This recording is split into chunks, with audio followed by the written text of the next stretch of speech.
ನಮಸ್ಕಾರ ವೀಕ್ಷಕರೇ, ಹೊಸ ದಿಗಂತ ಯೂಟ್ಯೂಬ್ ಚಾನೆಲ್ನ ಸಮಸ್ತ ವೀಕ್ಷಕರಿಗೂ ಆತ್ಮೀಯ ಸ್ವಾಗತ. ನಾನು ಕುಸುಮಾ ಶೆಟ್ಟಿ. ಇವತ್ತಿನ ದಿನ ಪ್ರತಿಯೊಬ್ಬರನ್ನ ಬೆಚ್ಚಿ ಬೀಳಿಸ್ತಿರುವಂಥ ಒಂದು ಭಯಾನಕ ವಾತಾವರಣ, ಆರೋಗ್ಯದ ಒಂದು ಈ ಫೀಲ್ಡಲ್ಲಿ ಏನಾದರೂ ಸೃಷ್ಟಿಯಾಗ್ತಾ ಇದೆ ಅನ್ನೋದಾದರೆ ಅದು ಕ್ಯಾನ್ಸರಸ್. ಈ ಕ್ಯಾನ್ಸರ್ ಅನ್ನೋ ಒಂದು ಕಾಯಿಲೆ ಅನ್ನೋದು ಒಬ್ಬ ಮನುಷ್ಯನನ್ನು ತುಂಬ ಅಂತಂದರೆ ಯಾವ ರೀತಿ ಅಂತ ಅಂದರೆ ಮಾನಸಿಕವಾಗಿ ಕುಗ್ಗುವಂತೆ ಮಾಡುವಂಥದ್ದು. ಅಂದರೆ ಇನ್ನು ಜೀವನ ಇಷ್ಟಕ್ಕೆ ಮುಗ್ದೋಯ್ತು ಅನ್ನುವಂಥ ಹಂತಕ್ಕೆ ತೆಗೆದುಕೊಂಡು ಹೋಗುವಂಥ ಸಮಸ್ಯೆ ಅಂದರೆ ಕ್ಯಾನ್ಸರ್. ಇದಕ್ಕೆ ಚಿಕಿತ್ಸೆನೇ ಇಲ್ವಾ, ಕ್ಯೂರಬೆಲ್ಲ, ನಾನ್ ಕ್ಯೂರಬೆಲ್ಲ? ಸೊ ಹೀಗೆ ಸಾಕಷ್ಟು ಪ್ರಶ್ನೆಗಳು ನಮ್ಮಲ್ಲಿ ಮೂಡೋದು ಸಹಜ. ಮಹಿಳೆಯರಲ್ಲಿ ಕಾಣಿಸ್ಕೊಳ್ಳುವಂತಹ ಕ್ಯಾನ್ಸರ್ ಅಂತ ನಾವು ಪಟ್ಟಿ ಮಾಡ್ತಾ ಹೋದರೆ ಸಾಕಷ್ಟು ವಿಧವಾದಂತಹ ಕ್ಯಾನ್ಸರ್ಗಳು ಕಾಣಿಸ್ಕೊಳ್ಳೋದು ಮಹಿಳೆಯರಲ್ಲಿ. ಹಾಗಾದರೆ ಯಾವ ವಿಧವಾದಂತಹ ಕ್ಯಾನ್ಸರನ್ನು ಯಾವ ಸಮಯದಲ್ಲಿ ಪತ್ತೆ ಹಚ್ಚಬೇಕು, ಅದಕ್ಕೆ ನಿಗದಿ ಆಗಿರುವಂತಹ ನಿಖರಪಡಿಸುವಂತಹ ಒಂದು ಲಕ್ಷಣಗಳು ಹಾಗೂ ಪರೀಕ್ಷೆಗಳು ಯಾವುದೆಲ್ಲ, ಇದೆಲ್ಲವನ್ನ ಕೂಡ ತಿಳಿಸ್ಕೊಡೋದಕ್ಕೆ ನಮ್ಮೊಂದಿಗೆ ಪುಣ್ಯ ಹಾಸ್ಪಿಟಲ್ನ ಲ್ಯಾಪ್ರೋಸ್ಕೋಪಿಕ್ ಸರ್ಜನ್ ಹಾಗೂ ಗೈನಕಾಲಜಿಸ್ಟ್ ಆದಂತಹ ಡಾಕ್ಟರ್ ಪುಣ್ಯವತಿ ನಾಗರಾಜ್ ನಮ್ಮ ಜೊತೆಗಿದ್ದಾರೆ. ಬನ್ನಿ ಅವರ ಕಾರ್ಯಕ್ರಮಕ್ಕೆ ಸ್ವಾಗತಿಸೋಣ. ನಮಸ್ಕಾರ. ನಮಸ್ತೆ ಮೇಡಮ್, ಕ್ಯಾನ್ಸರ್ ಅಂತ ಅಂದ ತಕ್ಷಣವೇ ಒಂಥರ ಭಯ.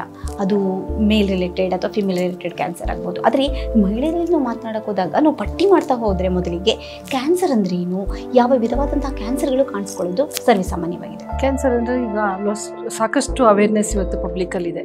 ಯಾಕಂದರೆ ಮಹಿಳೆಯರಿಗೆ ಮಾತ್ರ ಕ್ಯಾನ್ಸರ್ ಬರಲ್ಲ, ಕ್ಯಾನ್ಸರ್ ಎಲ್ರಿಗೂ ಬರ್ಬೋದು. So gender based cancers very less. But women ಬೇಸ್ಡಲ್ಲಿ ನಮಗೆ ಮಹಿಳೆಯರು ಬರುವಂಥ ಕಾಂಪ್ಲೆಕ್ಸ್ ಕ್ಯಾನ್ಸರ್ ಅಂದರೆ ಬ್ರೆಸ್ಟ್ ಕ್ಯಾನ್ಸರ್ ಇವತ್ತಿನ ದಿವಸ. ಸೊ ಅರ್ಬುದ ಕಾಯಿಲೆ ಅಥವಾ ಕ್ಯಾನ್ಸರ್ ಅಂತ ಹೇಳ್ತೀವಿ. ಯಾಕಂದರೆ ಕ್ಯಾನ್ಸರ್ ಅಂದರೆ ಏನು, ಒಂದು ಟ್ಯೂಮರ್ ಅಂದರೆ ಏನು, ನಾರ್ಮಲ್ ಆಗಿರೋ ಒಂದು ಈಗ ಚರ್ಮದ ಮೇಲೆ ಇರ್ಬೋದು, ಗರ್ಭಕೋಶದಲ್ಲಿರ್ಬೋದು, ಗರ್ಭಕೋಶದ ಬಾಯಲ್ಲಿರ್ಬೋದು, ಬ್ರೆಸ್ಟಲ್ಲಿರ್ಬೋದು, ನಾರ್ಮಲ್ ಟಿಶ್ಯೂ ಅಲ್ಲದೆ ಅಬ್ನಾರ್ಮಲ್ ಬೇರೆ ರೀತಿನಲ್ಲಿ ಇರುವಂಥ ಗಂಟನ್ನು ನಾವು ಟ್ಯೂಮರ್ ಅಂತ ಹೇಳ್ತೀವಿ ಅಥವಾ ಕ್ಯಾನ್ಸರಸ್. ಆ ಟ್ಯೂಮರ್ ಏನಂದರೆ ನಾರ್ಮಲ್ ಆಗಿರೋ ಸೆಲ್ಸನ್ನೇ ಕ್ಯಾನ್ಸರಸ್ ಆಗಿ ಬದಲಾವಣೆ ಆಗಿ ಅತಿ ವೇಗದಲ್ಲಿ ಅದು ಮಲ್ಟಿಪ್ಲೈ ಆಗಿ ಗಂಟಾಗ್ತಾ ಹೋಗುತ್ತೆ. ಈಗ ಎಷ್ಟೋ ಗಂಟುಗಳು ಕ್ಯಾನ್ಸರಸ್ ಇಲ್ಲದೆ ಇರ್ಬೋದು, ಅದು ಸ್ಲೋ ಗ್ರೋಯಿಂಗ್ ಇರುತ್ತೆ. ಜನರಲಿ ದೊಡ್ಡದು ಬೆಳೆದ್ರೂ ಅದು ತೊಂದರೆ ಮಾಡಲ್ಲ, ಬೇರೆ ಕಡೆ ಸ್ಪ್ರೆಡ್ ಆಗಲ್ಲ, ಲೋಕಲಿ ದೊಡ್ಡದಾಗ್ತಾ ಹೋಗುತ್ತೆ. ಆದರೆ ಕ್ಯಾನ್ಸರಸ್ ಆಗಲ್ಲ. ಕ್ಯಾನ್ಸರಸ್ ಟ್ಯೂಮರ್ ಯಾವುದೇ ಬಾಡಿನಲ್ಲಿ ಯಾವುದೇ ಜಾಗದಲ್ಲಿ ಇದ್ರೂ ಸಹ ಅದೇನು ಮಾಡುತ್ತೆ, ಇಲ್ಲ ರಕ್ತನಾಳಗಳ ಮುಖಾಂತರ ಅಥವಾ ಲಿಂಫ್ಯಾಟಿಕ್ ಚಾನಲ್ಗಳ ಮುಖಾಂತರ ಅಥವಾ ಲೋಕಲಿ ಬೇರೆ ಆರ್ಗನ್ಸ್ಗಳಿಗೆ ಸ್ಪ್ರೆಡ್ ಆಗ್ತಾ ಹೋಗುತ್ತೆ. ಲೋಕಲಿನೂ ಪಕ್ಕದಲ್ಲಿ ಬೋನ್ ಇರುತ್ತೆ, ಮಸಲ್ಸ್ ಇರುತ್ತೆ, ಬೇರೆ ಆರ್ಗನ್ಸ್ ಇರುತ್ತೆ, ಸ್ಪ್ರೆಡ್ ಆಗ್ತಾ ಹೋಗುತ್ತೆ. And it is very fast growing. Why are we worried ಅಂದರೆ these are the factors. So ಇದನ್ನು ನಾವು ಅರ್ಲಿ ಸ್ಟೇಜಲ್ಲಿ ಬಂದಾಗ ಕ್ಯೂರ್ ಮಾಡ್ಬೋದು, ಲೇಟಾಗಿ ಬಂದಾಗ ಕ್ಯೂರ್ ಮಾಡೋಕ್ಕಾಗಲ್ಲ. Only palliative treatment, life threatening. ಹಾಗಾಗಿ ನಾವು ಹೆದರಬೇಕಾಗತ್ತೆ ಅದಕ್ಕೆ. ಸೊ ಆದರೆ ಅರ್ಲಿ ಸ್ಟೇಜಲ್ಲಿ ಬಂದರೆ ಅದನ್ನು ಯಾವುದೇ ಕಾಯಿಲೆ ಥರ ನಾವು ಟ್ರೀಟ್ ಮಾಡ್ಬೋದು. ಇವತ್ತಿನ ದಿವಸ scientifically advanced very well chemotherapeutic drugs ಇದೆ, facilities are available, and especially city like in Bangalore, everything is available. Medical support is so good, and medical fraternities, we doctors are well versed in treating patients, ಎಲ್ಲ ಥರ conditions. So ಹಂಗಿರುವಾಗ only thing, patient should make up her mind, reach the doctor. That is very essential. Okay, ಎಷ್ಟೋ ಸಂದರ್ಭಗಳಲ್ಲಿ ಅಂದರೆ first ಸ್ಟೇಜಲ್ಲಿ ಹೋಗೋ ಬದಲಿಗೆ second stage, third stage ಅಂತ ತುಂಬ ತಡ ಆಗೋಯಿತು, so is A non curable ಅಂತ ಕೇಳುವಂಥದ್ದು ಕಾಮನ್ ಆಗಿಬಿಟ್ಟಿದೆ. ಸೊ ಹಾಗಾಗಿ ಆ ಒಂದು ಸ್ಟೇಜಿಗೆ ತಲುಪೋ ಮುನ್ನ ಸೊ ಯಾವ ಲಕ್ಷಣಗಳು ನಮಗೆ ಈ ಥರದಂಥ ಸಮಸ್ಯೆ ಕ್ಯಾನ್ಸರ್ ಬಂದಿದೆ ಅಂತ ನಾವು ಪತ್ತೆ ಹಚ್ಚಬಹುದು? ಮಹಿಳೆಯರಲ್ಲಿ ಬರುವಂಥ ಕ್ಯಾನ್ಸರಲ್ಲಿ ಕಾಮನೆಸ್ಟ್ ಕ್ಯಾನ್ಸರ್ ಇವತ್ತು ಎದೆ ಕ್ಯಾನ್ಸರು ಅಥವಾ breast cancer. That is most commonest cancer in woman. ಅದು ಬಿಟ್ಟರೆ ಗರ್ಭಕೋಶದ ಬಾಯಲ್ಲಿ ಆಗ್ಬೋದು, ಗರ್ಭಕೋಶದ ಒಳಗಡೆ ಆಗ್ಬೋದು, ಅಂಡನಾಳದಲ್ಲಿ ಆಗ್ಬೋದು, ಅಂಡಾಶಯಗಳಲ್ಲಿ ಓವೇರಿಯನ್ ಕ್ಯಾನ್ಸರ್ ಆಗ್ಬೋದು, ಬ್ಲಾಡರ್ ಕ್ಯಾನ್ಸರ್ಸು, ಈ ಥರದ ಸರೌಂಡಿಂಗ್ ಸ್ಟ್ರಕ್ಚರ್ಸಲ್ಲಿ ಎಲ್ಲಿ ಬೇಕಾದ್ರೆ ಆಗ್ಬೋದು. ಸೊ ಬ್ರೆಸ್ಟ್ ಕ್ಯಾನ್ಸರಲ್ಲಿ ಹೇಳಬೇಕಂದ್ರೆ ಇವತ್ತಿನ ದಿವಸ ನಾನು ನೋಡಿರೋಷ್ಟು ಯಂಗೆಸ್ಟ್ ಪೇಷಂಟ್ ನಾನು ಬ್ರೆಸ್ಟ್ ಕ್ಯಾನ್ಸರ್ ನೋಡಿದ್ದೀನಿ ಅಂದರೆ 14 ಇಯರ್ಸ್ ಗರ್ಲ್. 14 ಇಯರ್ಸ್ ಗರ್ಲಲ್ಲಿ ವೆಲ್ ಅಡ್ವಾನ್ಸ್ಡ್ ಕ್ಯಾನ್ಸರ್ ನೋಡಿರೋವಂಥದ್ದು. ಸಹಜವಾಗಿ ಏನು ಅಷ್ಟು ಚಿಕ್ಕ ಹುಡುಗಿ ಗಂಟಿದೆ, 1 ತಿಂಗಳು 2 ತಿಂಗಳು ನಿಧಾನ ಮಾಡ್ತಾರೆ ತೋರಿಸ್ಲಿಕ್ಕೆ ಏನಕ್ಕೋ ಇದೆ ಅಂತ. ಆವಾಗ ಡಾಕ್ಟರ್ ಹತ್ರ ಹೋದಾಗ ಒಂದು FNS ಅಂತ ಮಾಡ್ತೀವಿ, ಫೈನ್ ನೀಡಲ್ ಆಸ್ಪಿರೇಷನ್ ಅಂತ ಮಾಡಿದಾಗ ಅದು ಕ್ಯಾನ್ಸರಸ್ ಅಂತ ಗೊತ್ತಾಗಿರುವಂಥದ್ದು ಇದೆ. ಆಯಿತು, ಅದು ಲೋಕಲಿ ಏನಾದ್ರು ಕ್ಯಾನ್ಸರ್ಸ್ ಇದ್ದರೆ ಅದನ್ನು ಹಾಗೆ ಕಿಮೊಥೆರಪೆಟಿಕ್ ಡ್ರಗ್ಸ್ ಬರ್ತಾರೆ. ಕ್ಯಾನ್ಸರ್ನ ಸ್ಟಾಪ್ ಮಾಡಲಿಕ್ಕೆ, ಆ ಸೆಲ್ ಡಿವಿಷನ್ನ ಸ್ಟಾಪ್ ಮಾಡಿ ಆ ಕ್ಯಾನ್ಸರ್ ಸೆಲ್ಸ್ನ ಇನ್ಆಕ್ಟಿವ್ ಮಾಡಲಿಕ್ಕೆ ಡ್ರಗ್ಸ್ ಇದೆ. ಅದನ್ನು ಕಿಮೊಥೆರಪಿ ಡ್ರಗ್ಸ್ ಅಂತ ಕೊಟ್ಟು ಅದನ್ನು ಸ್ಟಾಪ್ ಮಾಡ್ಬೋದು. ಆ ಸ್ಟೇಜಲ್ಲಿ ಮಾಡೋಣ ಅಂದರೆ ಅವ್ರಿಗೆ ಕಂಪ್ಲೀಟ್ ಒಂದು ಇನ್ವೆಸ್ಟಿಗೇಷನ್ಸ್ ಮಾಡಿದಾಗ, ಇವ್ಯಾಲ್ಯೂಷನ್ ಮಾಡಿದಾಗ PET CT ಅಂತೆಲ್ಲ ಮಾಡ್ತೀವಿ, ಹೆಡ್ ಟು ಟು ಸ್ಕ್ಯಾನ್ ಆಗುತ್ತೆ. ಸೊ ಬಾಡಿನಲ್ಲಿ ಎಲ್ಲೇ ಕ್ಯಾನ್ಸರಸ್ ಆ್ಯಕ್ಟಿವಿಟಿ ಇದ್ರೂ ಆ ಸ್ಕ್ಯಾನಲ್ಲಿ ಗೊತ್ತಾಗ್ತದೆ.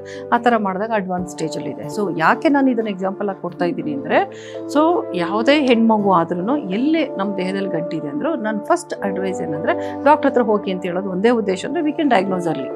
ಸೊ ಎಷ್ಟೋ ಕ್ಯಾನ್ಸರ್ಸು ತುಂಬ ಸ್ಲೋ ಗ್ರೋಯಿಂಗ್ ಇರುತ್ತೆ, ಅದನ್ನು ಜಸ್ಟ್ ಒಂದು ಸಣ್ಣ ಇನ್ಸಿಷನ್ ಮಾಡಿ ಟ್ಯೂಮರ್ ತೆಗೆದುಬಿಟ್ರೂ ಕ್ಯೂರ್ ಆಗಿಬಿಡುತ್ತೆ.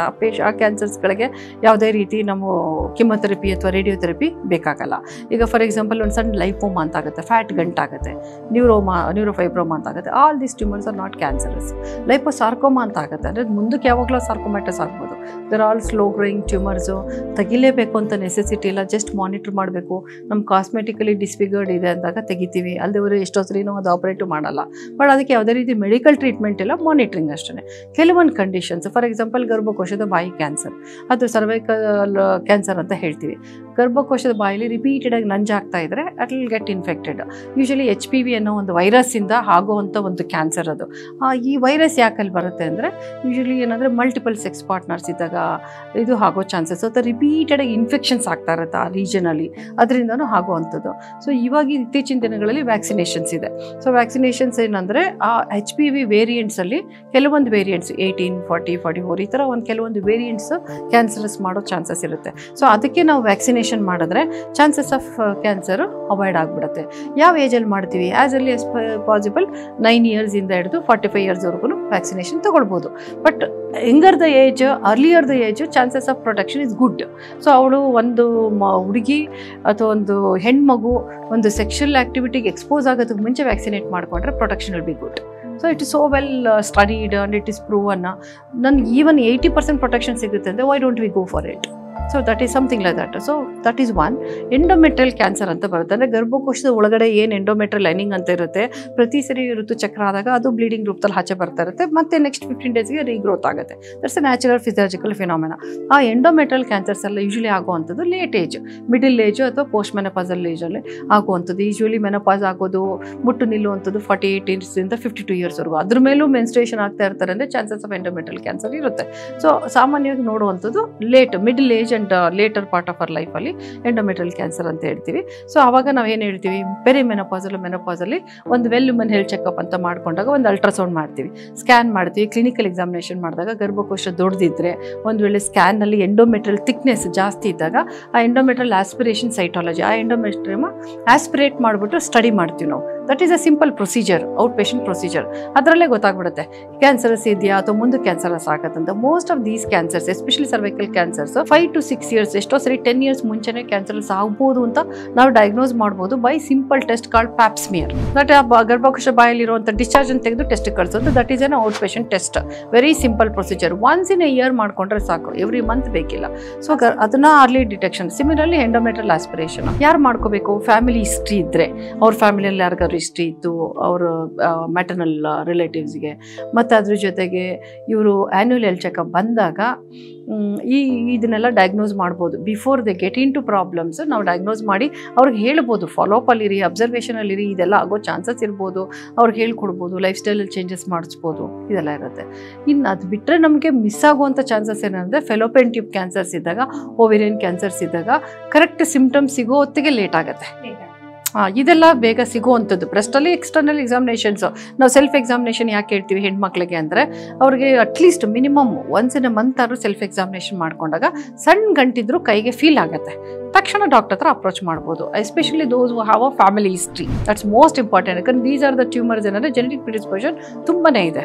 Intestinal tumours, breast cancers, ovarian tumours, ಇವೆಲ್ಲ ಫ್ಯಾಮಿಲಿ ಹಿಸ್ಟ್ರಿನಲ್ಲಿ ಬರುವಂಥದ್ದು ಎಷ್ಟೋ ಕ್ಯಾನ್ಸರ್ಸ್ ಇರುತ್ತೆ. ಸೊ ಆ ಥರ ಎಚ್ಚೆತ್ಕೊಂಡ್ರೆ ಸಾಕೋದಕ್ಕೆ ಅಂತ.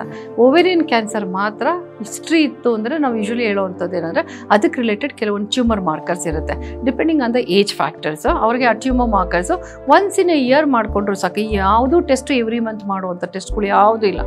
ಸೊ ಎವ್ರಿ ಇಯರ್ ಒಂದು screening is necessary for every woman to avoid or to prevent cancer or to diagnose the cancer. Okay, for advanced ಕಾಯಿಲೆಗಳಿಗೆ advance treatments ಕೂಡ ಇದೆ. ಸೊ ನಾವು ಅದ್ರ ಬಗ್ಗೆ ನಾವು ಸ್ವಲ್ಪ ಅವೇರ್ನೆಸ್ ಕ್ರಿಯೇಟ್ ಮಾಡ್ಕೋಬೇಕಾಗತ್ತೆ. ಎಕ್ಸಾಕ್ಟ್ಲಿ.